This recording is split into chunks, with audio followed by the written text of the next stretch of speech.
Hey guys, how's it going? So this is going to be part one of an 8-week series that we're going to be doing on our Cornish cross meat birds. We're going to go over from day one, like today, and then going to go all the way up until butchering day. That is going to be 8 weeks from now. We decided to go with 30 birds again. This is our second go around with meat birds, and I will say that the first go around was pretty simple, and definitely going to try to do this a couple times a year.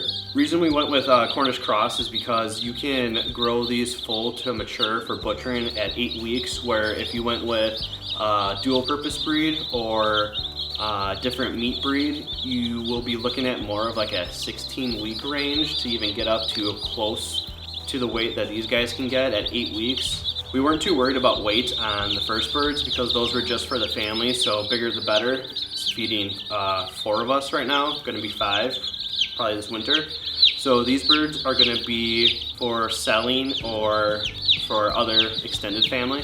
So I actually just did a video on how we set up our brooder and our whole entire setup for the garage. I will leave a link down below to that video, which will actually probably just be in line with this video. So after we get the birds home, what we like to do is to get them to water right away. We like to use Ideal Animal Hut Vital electrolytes in our water. So I think it's a 1/4 teaspoon for 1 gallon pitcher that we use. So for the next 2 to 3 days, we can just fill up their water as they need it. And already it looks like they're about halfway down, because that was a little bit earlier today that I gave them water and got them all set up and decided to do this filming after. So we like to take them out of the box one at a time and then dip their beaks and count them as we put them into the brooder. By dipping their beaks into the water, it kind of gives them a drink right away. That'll give them a boost if they were stressed out during delivery or driving to the house and whatnot, depending on your crazy car when you have 3 kids in the car screaming, singing, all that good stuff. And then kind of gives them a little area that they'll congregate around the whole entire time drinking water, and then once they are chilled out and hydrated, they'll walk around the brooder and check everything else out. Next thing I set up is their food. Right now they are on a 22% protein diet for the first 2 weeks, and then after that 2 weeks they switch over to an 18% protein, which we'll get in that later in the third video for week 3. But for the first 2 weeks they will be on this food, and then only for 1 week they will have their food 24/7.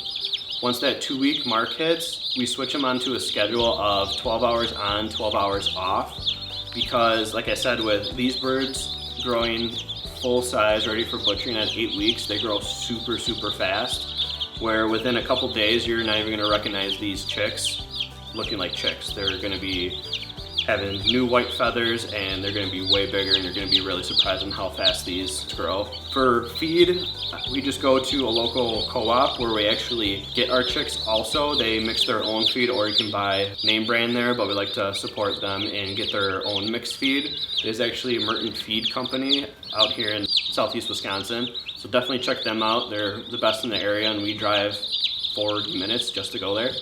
The next thing I like to adjust is our heat plates. So for the heat plates, you want the height adjusted so the chicks can kind of duck under, like if they would be sitting on their mom. And what's cool about the heat plates is that you can adjust them as they grow, so you can use this all the way up until you're about to put them outside. So what I like to do setting up these heat plates is to adjust the legs where the back of it sits a little bit lower, and then the front will come up a little bit higher, just because these chicks don't grow at the same rate. So the larger ones will sit in front, and then the smaller ones will sit in back.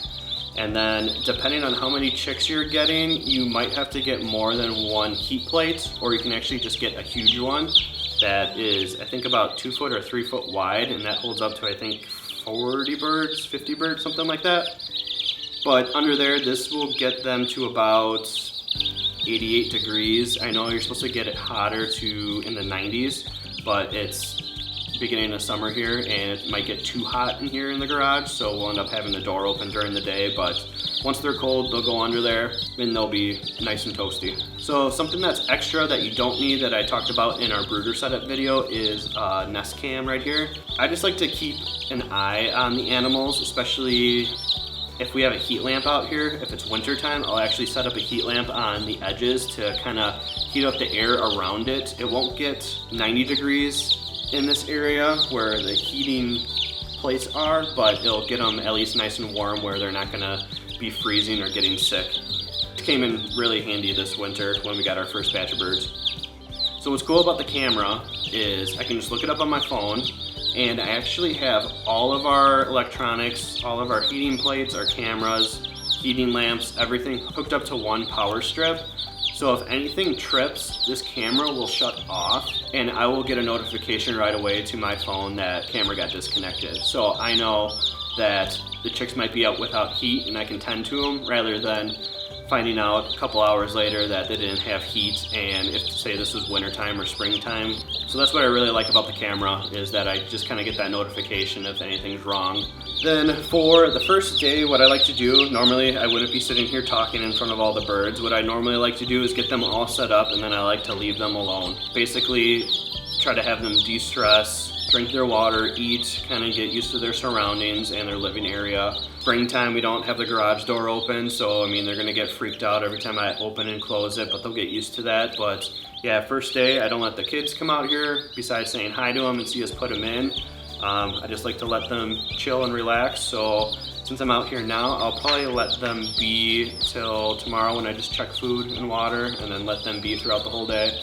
I know the kids like to come out and hold and pet them and everything, but they'll get enough of that this weekend in a couple days. Especially I don't want to stress them out, because with most chickens, especially these Cornish cross, there is a 10% chance of loss.